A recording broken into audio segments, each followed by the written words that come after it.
G'day everyone, I'm the Red Scar, this is Red Scar Gaming. Today's game 5 of my second draft of Murders at Karlov Manor with my Izzet Clues deck. Seems to be doing alright. So far I've got 2 wins, 2 losses, which frankly if I can get one more win I'll be pretty happy, but yeah, it seems to be reliable anyway. Let's see how I go against Ryan Yar. I'm assuming that's how you'd pronounce that. But yeah, I'm doing pretty reliably, though I've certainly played faster decks before.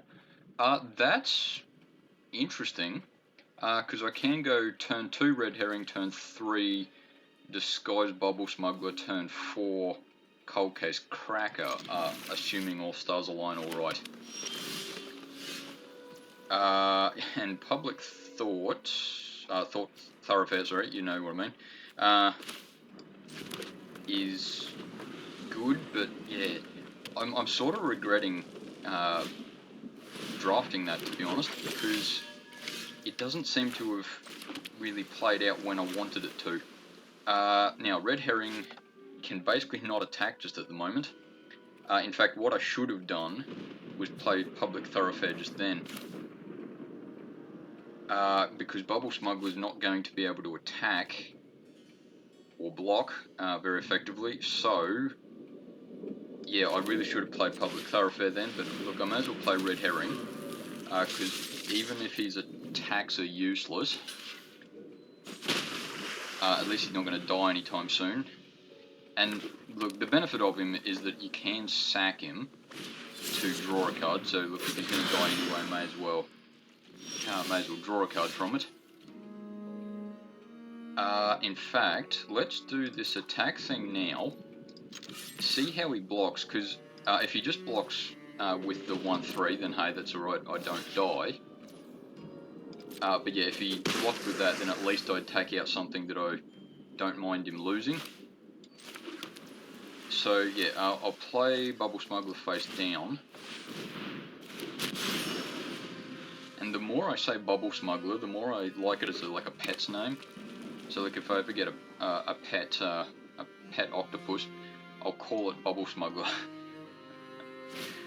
But anyway, face down card. She's playing Gruul version of that. From what I've seen so far, the Gruul version is basically invest in the future sort of thing. What I'm thinking I might do is go Public Thoroughfare. I could sack... sorry, I'm thinking out loud. I'll tap that, I'll go Demand Answers, sacrifice the Herring, draw 2 cards.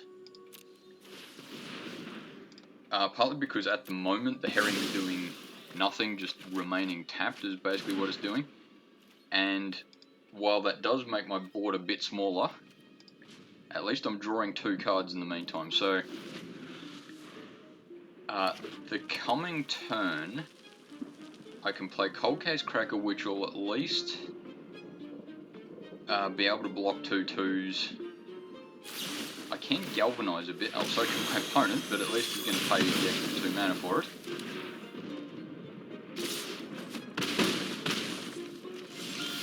What I can do actually... Oh, okay, Crime Novelist is good. What I might do then, I'll go... 5 mana, yeah, I'll go Cold Case Cracker. Because then I can block anything there effectively. I'll assume that if he attacks... yeah, he'll have some sort of combat trick or something. But... at least with this... Oh yeah, or his transform ability. But at least with this I can force him to transform, and I'll get something out of it anyway. The 6-7, I would prefer it wasn't a 6-7, but hey, that's nothing I can do about that just at the moment. So let's go... let's go Crime Novelist.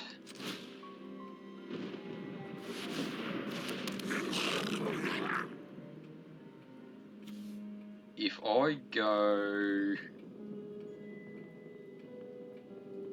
I can galvanize something, but I don't think it's going to be terribly effective. I'll play Bubble Smuggler as the face down version. I think what he's going to do is he's going to attack with the Hellion at the very least.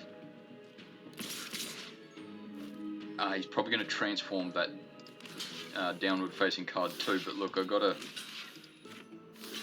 actually, I might not even block there. Look, he may very well flip it. It does enough damage to take out Crime Novelist, but I don't think I have much by way of options to do that at the moment. Yeah, and Hellion's dangerous regardless of what situation is. Now, if I've drawn 2 or more cards this turn, that becomes a lot bigger. So what I can actually do then, I can sack the clue to draw a card. That helps Forensic Gadgeter. It might just be a Gadgeteer rather. It might just be a little bit too late for that to be effective. I do 5 damage to target player. Target creature, you know what I mean. Take that out. I can chump block the Hellion. I'd prefer not to, but I'm just going to have to do that. If my opponent does play something that,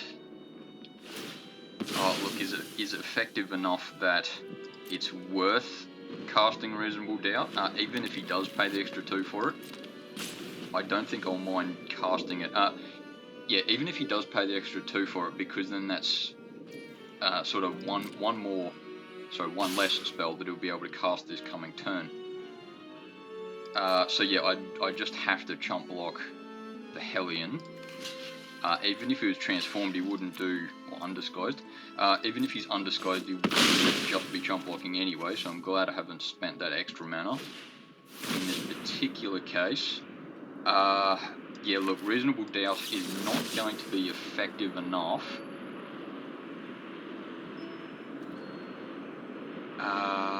I might actually go suspect the Inspector, just so he can't block on the off chance that I get the chance to actually do that properly. Now, what have I got? 6 mana up. I can play 2 creatures. Yeah, to chump block. Look, I'm pretty sure that my opponent has me. But, look, I'll play the game out. I'll draw a card and probably discard a card. Look, I think I'll get rid of Shock. Mainly because it's just not going to do anything for the foreseeable future. Though I suppose yeah, you're right, I could have used it to combine with the Inspector, take out the Braggart. Yeah, you're right, maybe I should have in fact even taken out the Braggart instead. Yeah, it doesn't matter though, because my opponent is going to go wide enough to kill me. May as well block the biggest thing I can and take, what's that, 7? Or something, 6. But yeah, anyway, so I'm pretty happy with how that deck went. My opponent in this particular case just seemed to be like big dumb creature. That's fine. That's what Gruul's good at. So yeah, he just did well. And I suppose at least in this sense, because this deck is not early game or late game in particular, I sort of wasn't going to win either early game or late game. So in this particular matchup, my opponent just beat the hell out of me. Good work, mate. But yeah, anyway, so my next video will be the summary of this deck, and I'll talk a little bit more about it then. But yeah, thanks for watching this one. See you next time.